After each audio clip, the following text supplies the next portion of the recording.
आज के सवाल हैं वैल्यूएशन को लेकर, 12 साल पुराने एक large and mid cap fund के परफॉर्मेंस को लेकर और बाजार की चाल को लेकर। सबके जवाब देंगे, लेकिन एक सवाल जो खास है वो पूछा है सीमा जी ने। उनको जानना है कि बाजार तेजी पर है, निफ्टी 25,000 के आसपास है, तब क्या daily STP systematic transfer plan करना एक सही रास्ता है? तो सबसे पहले इसका जवाब जानते हैं। शुरू करते हैं सवाल जवाब का सिलसिला। मेरे साथ हैं रुपी विथ ऋषभ इन्वेस्टमेंट सर्विसेज के फाउंडर ऋषभ देसाई। और शुरू करने के पहले एक डिस्क्लेमर देना ज़रूरी है कि बी वेल्दी और स्वाति कुमारी सेबी रजिस्टर्ड एडवाइज़र नहीं है। यहाँ पर जो बातें की जाती हैं वो सिर्फ पर्सनल फिनेंस एजुकेशन पर्पस से है, कोई रिकमेंडेशंस देने के पर्पस से नहीं है। ऋषभ, पहला सवाल है सीमा जी का, और ये सवाल बहुतों के मन में शायद अभी आ रहा होगा। हमेशा हम लोग कहते हैं कि आप जब बाजार हाई पर हैं या वैल्यूएशंस बहुत हाई हैं तो आप एक मुश्त पैसा ना लगाएं, स्टैगर्ड करें उसको। और सबसे बेहतर तरीका है कि किसी भी डेट फंड में, लिक्विड फंड में डालें और वहां से आप एसटीपी कर लीजिए अपने इक्विटी फंड में। तो सीमा जी का सवाल उससे ही जुड़ा हुआ है कि भाई निफ्टी ऑलरेडी 25,200, या अभी तो आई थिंक सवाल थोड़ा पहले आया था तब 25,250 पर था निफ्टी। तो बोलना चाह रही हैं कि अब इतना हाई हो चुका है निफ्टी, तो क्या डेली बेसिस पर एसटीपी करना सही रहेगा या फिर हम डिप का इंतजार करें? अगेन, क्या ये टाइमिंग द मार्केट हो सकता है? हमने एक बार पहले भी बात की थी, टाइम करना बाजार और प्रिडिक्ट करना बाजार, दोनों में फर्क होता है। स्वाति जी, पहली बात तो डेफिनेटली कंटिन्यू करना चाहिए STP at this point hmm. Of time, whether आप डेली कर रहे हो, वीकली कर रहे हो कि मंथली कर रहे हो। Okay, hmm. Eight this point of time market में आप जितना इन्वेस्टेड रहोगे हम्म। और आपके रिस्क के अनुसार और टाइम होराइजन के अनुसार, अगर hmm. If you have some cash in hand तो आप डेफिनेटली ये मार्केट में इन्वेस्ट कर सकते हो। Swati ji, there are two reasons why. Hmm. देखिए, नंबर वन, ये जो 25,250 या फिर जो 25,000 को जो निफ्टी है, हम्म। ओके, दिस इज ये निफ्टी हमने सितंबर अक्टूबर लास्ट ईयर देखा था। Okay, hmm. वी सॉ 26,000 तक निफ्टी जा चुका था। और at this point of time market recover हुआ है, answer is a yes, but it is not fully recovered. So ये जो 25,000 है, it is actually in time correction. We are not even breach the all time highs at this point of time. Okay, तो market is still in the recovery phase, जो कि एक time correction period में है। सो हम्म। मेरे हिसाब से markets are not very expensive nor they are very cheap. It somewhere in between. थोड़ा सा मुझे वैल्यूएशंस एवरेज नजर आ रहे हैं। Of course there will be certain pockets where I feel that valuations are expensive and will be expensive.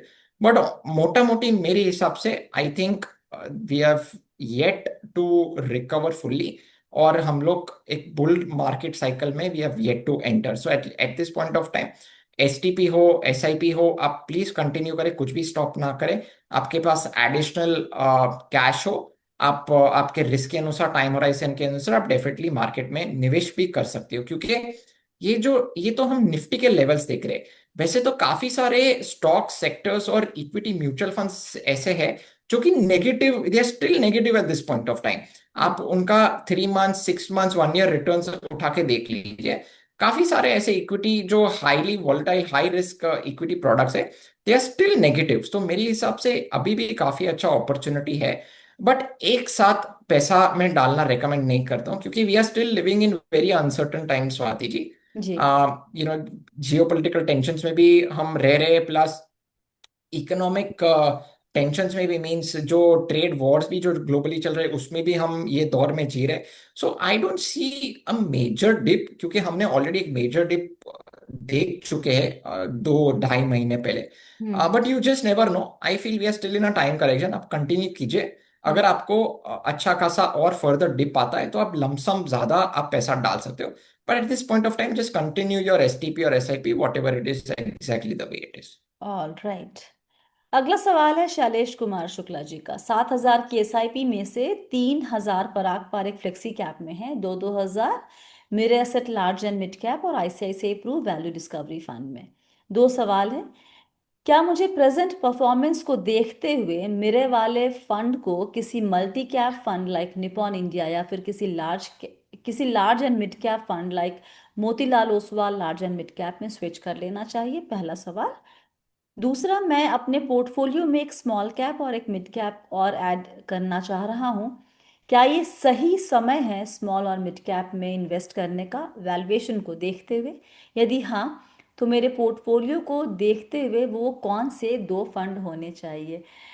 अब ना लोग जब इन्वेस्टर्स तो थोड़ा वक्त बिता चुके हैं, अच्छा लगता है जब वो वैल्यूएशन की बात करते हैं कि ये सारे वर्ड्स पहले लोगों को बहुत ज़्यादा वो फेमिलियर नहीं थे, लेकिन thanks to I think social media also और बाकी सारे मीडिया, हमने इतना बोल बोल के उनके दिमाग में बातें अब डाल दी, कुछ टर्म से तो वो फेमिलियर हो ही गए हैं एकदम।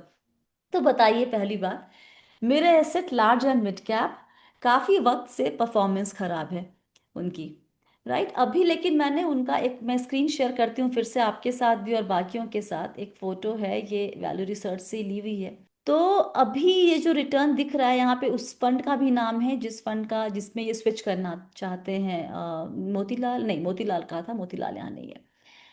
तो रिटर्न इसका अब थोड़ा सा ठीक होना शुरू हुआ है, लेकिन जो इनकी पोजीशंस थी शायद वो अब जाके थोड़ा सा रिजल्ट दे रही है, लेकिन 6-8 महीने और लग सकते हैं। जब मेरी बात हो रही थी फंड हाउस में भी, तो उन्होंने कहा कि 6-8 महीने लगेंगे ये देखने के लिए कि भैया ये कैसे प्ले आउट करता है और नंबर्स में कैसे रिफ्लेक्ट होता है।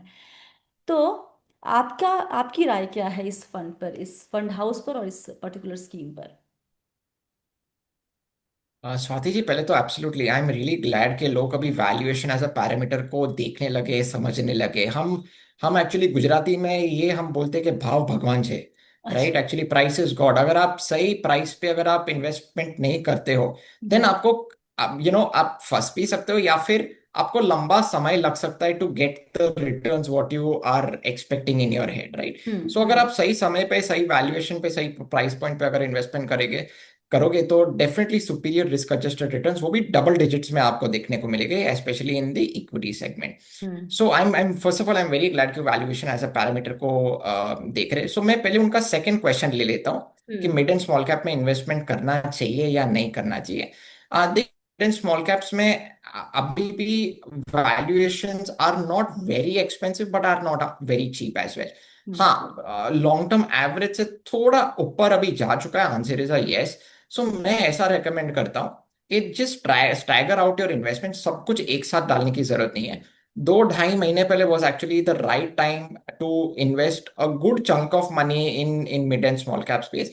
अभी भी देर नहीं हुई है, बस छुट्टी नहीं है। मगर अगर देखो, अगर आपको अच्छा खासा पैसा कमाना है, तो फिर आपको फिर वैल्यूएशन डिप या फिर प्राइस डिप की वेट करनी पड़ेगी। बट अगर आपका कोई एसआईपी चल रहा है कि आप एसटीपी चल रहा है, तो just continue the wait is. मान लीजिए कि आपके पास 100 रुपया है, तो मे बी आप 25 के 50 रुपीज ऑफ इन्वेस्टमेंट अभी आप कर सकते हो, and just wait for some more time, और maybe the next wait for the next dip to arrive और द लेकिन वैल्यूएशन मेनली करेक्शन टू उसमें ना arrive. But SIP I he feel करने की सोच रहे हैं Rishabh. He is not thinking of investing lump sum at this point in time. He wants to start okay, new तो फिर एसआईपी कोई विद इशू मी। नहीं है। परफेक्ट, तो कोई इशू बात नहीं है, क्योंकि एसआईपी तो you are staggering out on a monthly basis. तो राइट, मतलब शुरू सो कर मेरे सकते हिसाब हैं। से एसआईपी में तो कोई हम्म। 100%, बिकॉज एसआईपी में आप टॉप पे शुरू कर रहे हो या बॉटम पे शुरू कर रहे हो, उससे फर्क नहीं पड़ता है। एसआईपी में एक्चुअली आप कब एग्जिट कर रहे हो, that is very important. Okay. तो entry point is not very important, but when आपका टाइम होराइजन खत्म हो जाए, मान लीजिए कि आपका एसआईपी 10 साल का है, और हम्म। आपने 10 साल होल्ड अच्छे से और डिसिप्लिन वे में आपने एसआईपी किया, at the end of the 10th year मान लीजिए कि मार्केट हैवी करेक्शन में जाता है, हम्म। तो आपके रिटर्न इम्पैक्ट हो सकते हैं। सो right. the entry point is not very important. The exit point in an SIP is very important. So continue your SIP the way it is. I don't see any issues, especially in mid and small cap. और अभी ये coming जानना to चाह रहे थे कि अगर उसमें मेरा शुरू कर, एसेट। हाँ, ये जानना चाह रहे थे कि अगर शुरू करना चाहिए तो कोई आप नाम रेकमेंड करना चाहेंगे?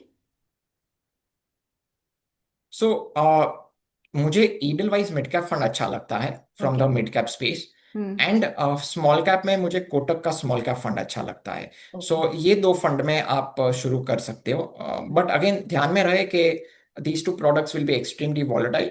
तो आपको एसआईपी लॉन्ग टर्म के लिए करना पड़ेगा एंड डिसिप्लिन वे में करना पड़ेगा, तो ही आपको उसका फल रिटर्न्स नजर आएगा स्वाति जी। ओके। और नाउ मेरा यस, एसेट।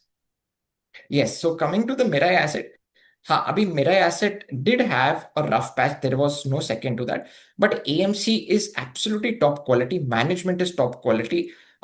स्वरूप जी ने काफी सारे मीटिंग्स किए उनके फंड सीनियर लेवल एग्जीक्यूटिव से सीनियर लेवल फंड मैनेजर्स के साथ भी हमने काफी सारे मीटिंग्स किए हैं. They are recovering very well. And I feel in the next bull run, I feel they should be outperforming brilliantly well. This is what I truly feel. So Mirai Asset as an AMC is a very good AMC. Long term अगर आप उनके जो 7 years और 10 years के rolling returns आप देखोगे, right, most of the points they have outperformed. Many of their funds, most of the points they have outperformed. So मेरे हिसाब से आउट, मैंने पहले भी कहा था कि outperformance and underperformance is part and parcel of an AMC, of an equity product. मगर अगर वो क्वालिटी प्रोडक्ट है एंड क्वालिटी एएमसी है, जो कि मेरा asset already as a AMC and a fund is very good and is absolutely top quality, I feel recovery हो जाएगा एंड वो आउट परफॉर्मेंस के फेज में आ जाएंगे Swati ji. So just stay invested and continue to invest in Mirae asset large and mid cap fund. I don't think he should be looking at somewhere else at this point of time.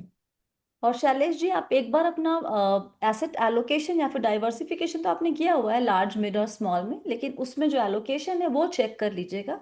आप अभी mid और small cap भी लेना चाह रहे हैं separate, आपके पास already एक large and mid cap fund है. पराग पारेख भी लार्ज कैप हैवी पोर्टफोलियो वाला एक फंड है. तो आप बहुत सारे जो इन्वेस्टर होते हैं वो इस चीज़ पे एकदम ध्यान देते नहीं कि उनका कितना पैसा लार्ज कैप में है, कितना मिड में है, कितना स्मॉल में है, और वो कितने एलोकेशन से कंफर्टेबल है और किस तरह के एलोकेशन से कंफर्टेबल है. तो ज़रा उस पर भी ध्यान दीजिएगा. तो फिलहाल के लिए आज के Swati ji, या Swati ji, just to interrupt, उनका जो पोर्टफोलियो है Parag Parikh flexi cap and ICICI prudential value discovery, ये दोनों प्रोडक्ट ना, they are tilted towards large cap, large cap. Yeah. Right.